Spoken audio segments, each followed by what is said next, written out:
CA कानून 4 साल पहले बना था और उसको 3 दिन पहले नोटिफाई किया गया। टाइमिंग देखिए, उसी दिन सुप्रीम कोर्ट ने इस सरकार को समझिए कि एक तरफ से नंगा कर दिया था।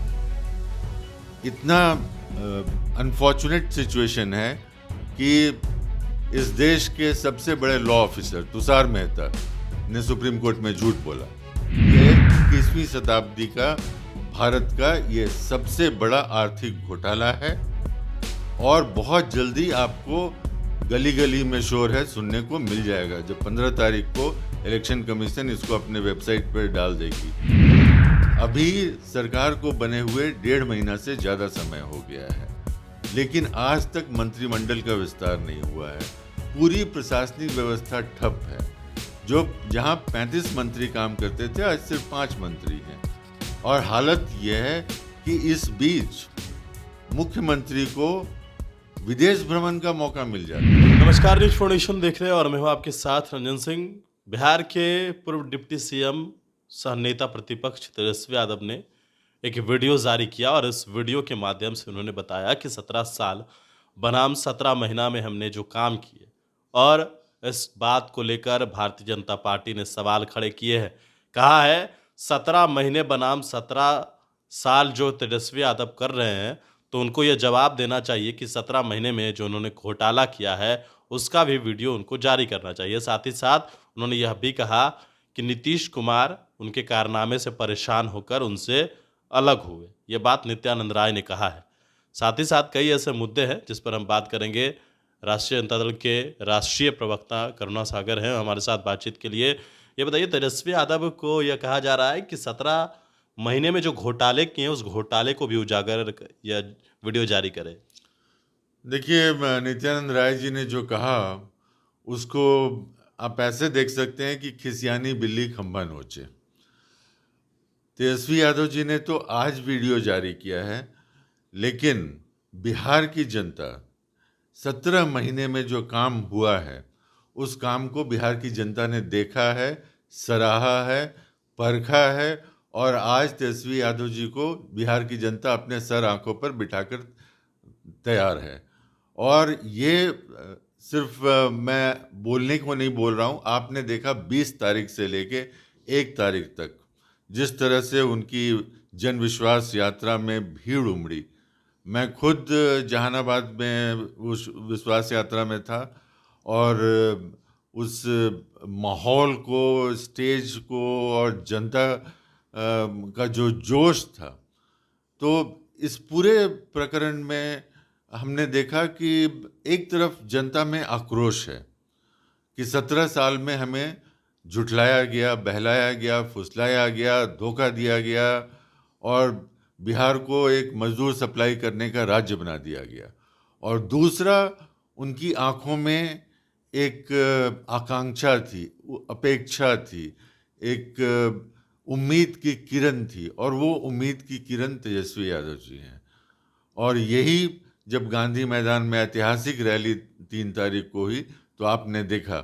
और आप इसके साथ साथ कंपेयर कीजिए, जब गृह मंत्री आ रहे हैं उनकी रैली, प्रधानमंत्री आ रहे हैं उनकी रैली में क्या कितनी भीड़ आ रही है, क्या जनता का रिस्पांस है, और हमारे महागठबंधन की रैली को क्या जनता का रिस्पांस था।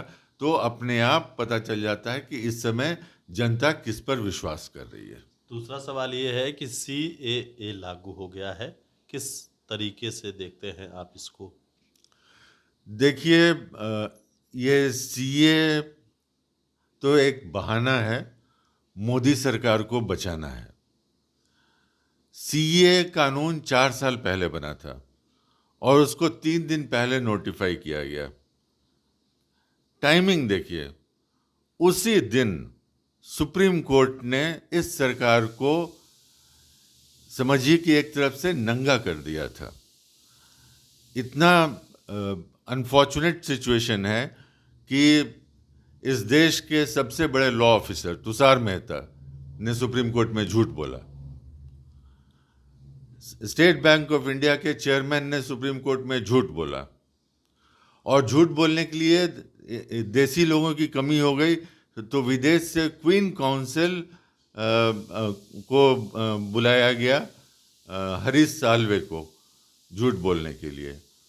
और ये बताइए कि स्टेट बैंक जो सबसे बड़ा बैंक है, और आज जो हम कहते हैं कि हम तो डिजिटल हैं, आप भी अपने फ़ोन पे ऑनलाइन में अपना अकाउंट डिटेल देख सकते हैं। इस संदर्भ में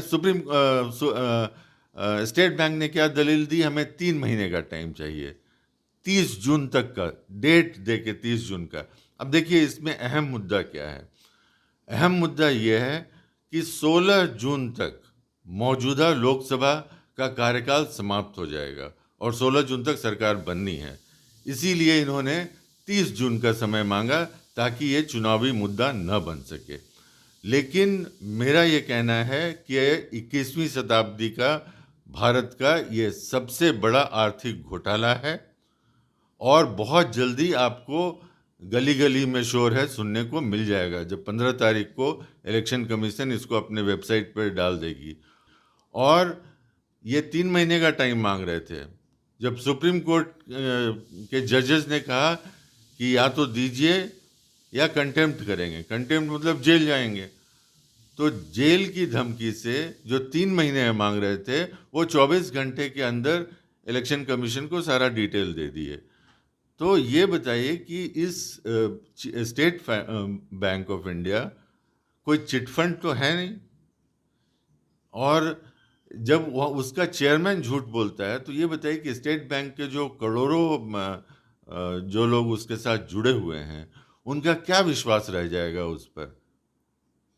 तो ये जो पूरा घोटाला है, और बोफोर्स के समय जब हुआ था तो घोटाले का कितना पैसे की बात हुई थी, 64 करोड़ रुपया, और आज 40 साल तक वो कुछ प्रूव नहीं हुआ है।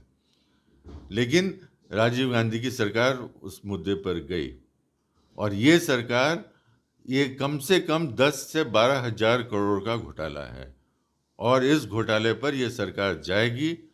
जनता तक ये बात पहुंच रही है और सरकार को जवाब देने का कोई उपाय नहीं सूझ रहा है। इसलिए इस तरह के मुद्दे उठाए जा रहे हैं ताकि जो गोदी मीडिया है या जो मैनेज्ड मीडिया है उसके द्वारा ये नैरेटिव, वो डिबेट जो हो जाए वो सीए पर हो जाए, और लोग इलेक्टोरल बॉन्ड के जो स्कैम जो है, जो घोटाला है, उसके बारे में चर्चा नहीं करें।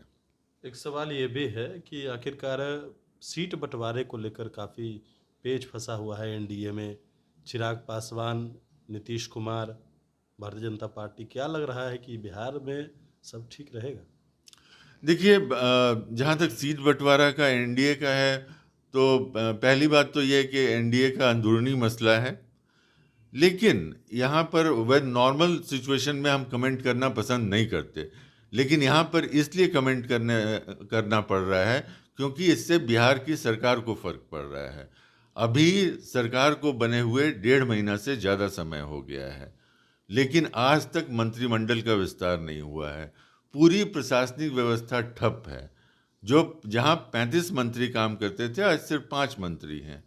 और हालत यह है कि इस बीच मुख्यमंत्री को विदेश भ्रमण का मौका मिल जाता है। साइंस सिटी कोई ऐसा इमरजेंसी तो था नहीं जिसके लिए उनको जाना पड़ता।